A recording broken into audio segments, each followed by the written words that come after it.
Bonjour, j'espère que vous allez bien. Alors, on continue la correction du CNC 2024 pour MP et PSI.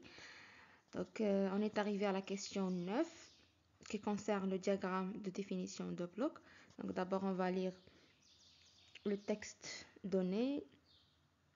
La plateforme RoboCamp, figure 1, est un manipulateur mobile développé par la société Robotnik. Elle est équipée d'un manipulateur UR pour lui offrir des capacités de manipulation. Le manipulateur est équipé d'une pince 3 doigts et d'un capteur d'effort sur la dernière liaison. La plateforme est aussi équipée d'un GPS, d'une centrale inertielle, de 2 capteurs LiDAR à détection laser mesurant la distance aux obstacles et de 2 caméras. C'est une plateforme à 4 roues motrices, chacune entraînée par un moteur électrique de 1,2 kW, sans train directeur. Elle est tout le temps adaptée aux environnements naturels qu'industriels, avec la possibilité de changer sa mobilité par l'installation de roues omnidirectionnelles. Donc notre robot il est constitué de 2 parties. La première partie, c'est la partie mobile. C'est la plateforme motrice avec 4 roues motrices. Et l'autre partie, c'est le bras manipulateur. Elle permet par exemple de faire pick and place de choses, bien, voilà, ou bien de détecter, de photographier des choses. Donc c'est ça le système. Le robot camp, on peut aussi changer ses roues pour des roues omnidirectionnelles.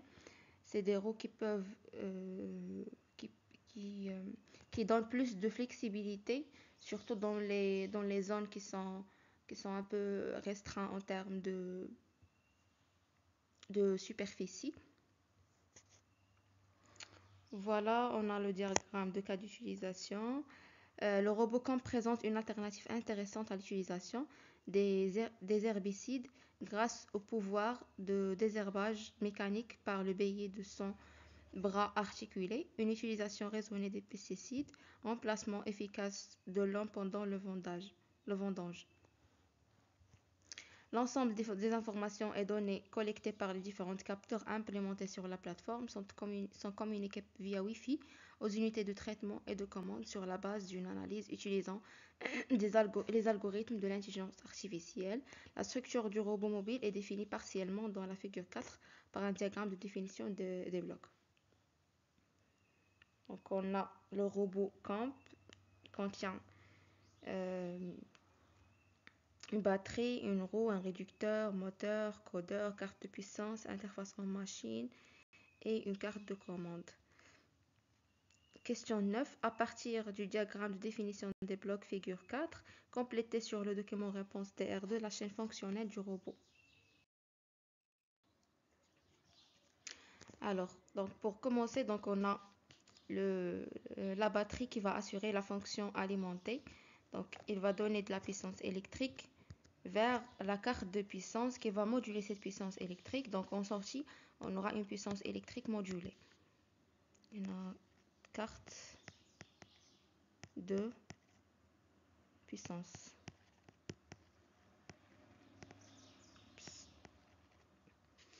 Ici, on a une énergie électrique modulée. Après, on a le moteur électrique qui va assurer la fonction convertir. Donc, convertir cette énergie électrique modulée en énergie mécanique. Après, on a la transmission. C'est le réducteur qui va assurer cette fonction. Et on a une énergie mécanique modifiée avec un couple différent, une vitesse différente. Et on a aussi la roue qui va assurer la fonction agir. Après, on va prendre le codeur, on va prendre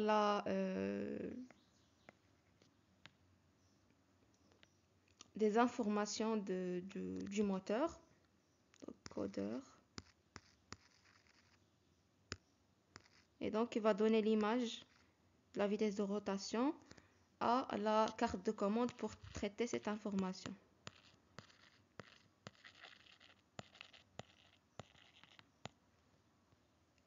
Et la fonction, c'est acquérir.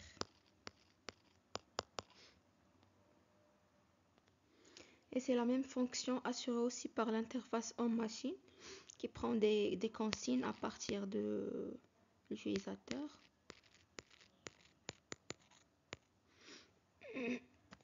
Donc voilà le diagramme ou bien la chaîne fonctionnelle de ce robot. Donc il suffit d'analyser le diagramme de définition des blocs et de connaître chaque système, ce qu'il fait. Voilà. On passe donc à la partie asservissement, partie B, étude de l'asservissement en vitesse du robot. Chacune des roues dispose d'une motorisation indépendante avec un asservissement en vitesse. Le contrôle de la vitesse de rotation de chaque roue permet de minimiser le glissement longitudinal, notamment en mode automatique, lorsque le robot fonctionne de manière autonome. Pour une consigne de vitesse, la carte de commande génère une tension de consigne de rotation appliquée à chaque moteur, UC. Un codeur permet d'avoir une tension mesurée UM. Image de la vitesse de rotation du moteur, ωm. Un correcteur adapte le signal écart entre la tension de consigne et la tension mesurée, ce qui permet, après correction et amplification, de définir la tension d'alimentation U de T à appliquer au moteur. Voilà le schéma fonctionnel de l'asservissement en vitesse d'un des moteurs. Ce schéma fonctionnel est représenté par le schéma bloc, la figure 6, avec voilà les différentes grandeurs. On passe à la question 10. Déterminer les expressions des gains Km et Kc de la constante de tantôt, du facteur d'amortissement Xi et de la pulsation propre ω0 en fonction des données K, R, L et G équivalents. Alors pour déterminer les expressions de ces différentes grandeurs, il faut déterminer l'expression de Hm et Hc et faire l'identification entre les expressions déjà données ici. Donc, vous connaissez maintenant la méthode, principe de superposition, formule de Black. Donc, on a ωm, on a Hm de P, Hm de P égale à ωm de P sur U de P quand Hc de P, ou bien quand la deuxième entrée, c'est-à-dire C équivalent de P égale à 0. On va annuler l'entrée C équivalent et on calcule. Donc on aura Hm de P égale à K sur R plus LP fois 1 sur G équivalent P sur 1 plus K carré sur R plus LP fois 1 sur G équivalent P. Donc on divise par ça. Donc on aura 1 sur R plus LP fois G équivalent P sur K plus K. On divise aussi par K, donc on aura plus 1, ici K carré, ici 1 sur K. Donc ça fait 1 sur K sur 1 plus R, G équivalent sur K carré fois P plus L, G équivalent sur K carré fois P carré.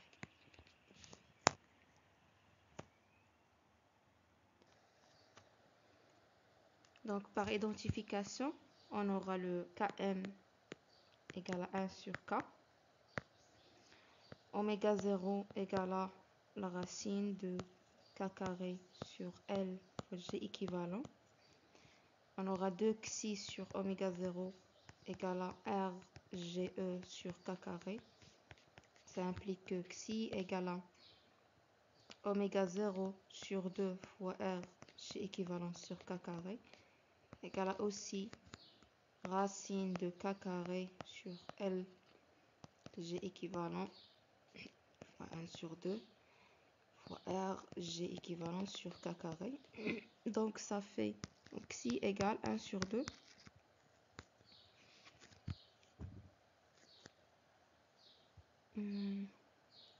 fois R G équivalent sur racine de L G équivalent fois K.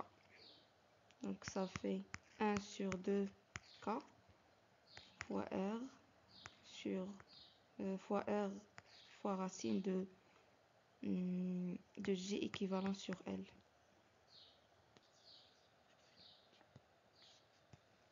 Donc, je vais supprimer tout ça. Donc, K, donc Xi égale 1 sur 2K fois R, ou bien R sur 2K fois racine de G équivalent sur L. Continuons.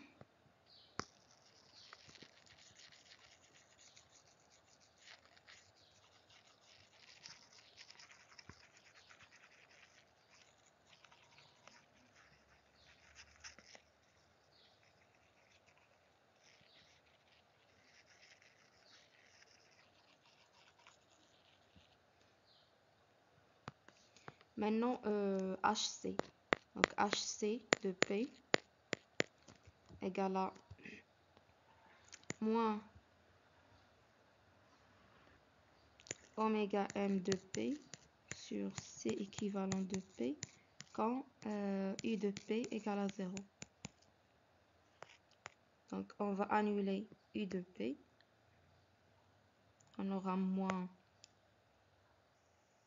Et on a ici un signe moins. Donc on aura moins 1 sur G équivalent P sur 1 plus K sur R LP fois moins 1 sur G équivalent P fois moins K. Parce qu'on a déjà ici un comparateur, donc on aura ici moins K. Si on veut éliminer le comparateur, donc on aura moins K.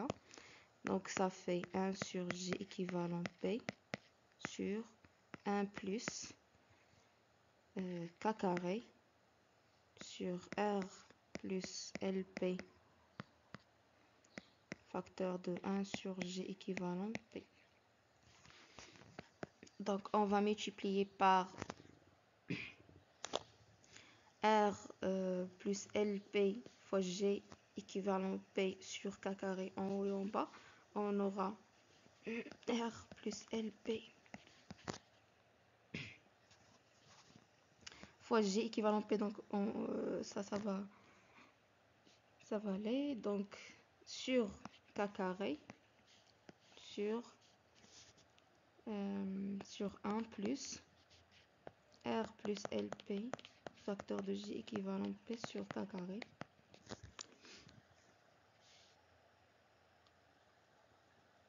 Donc ça donne que HC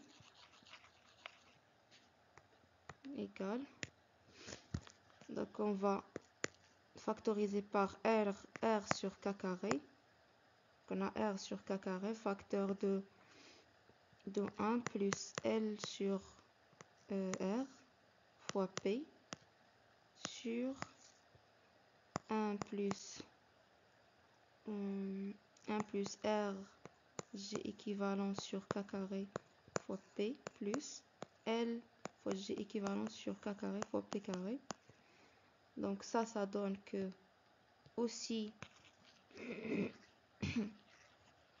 même epsilon, même oméga 0, et que KC égale à R sur K carré, et que tau égale à L sur R.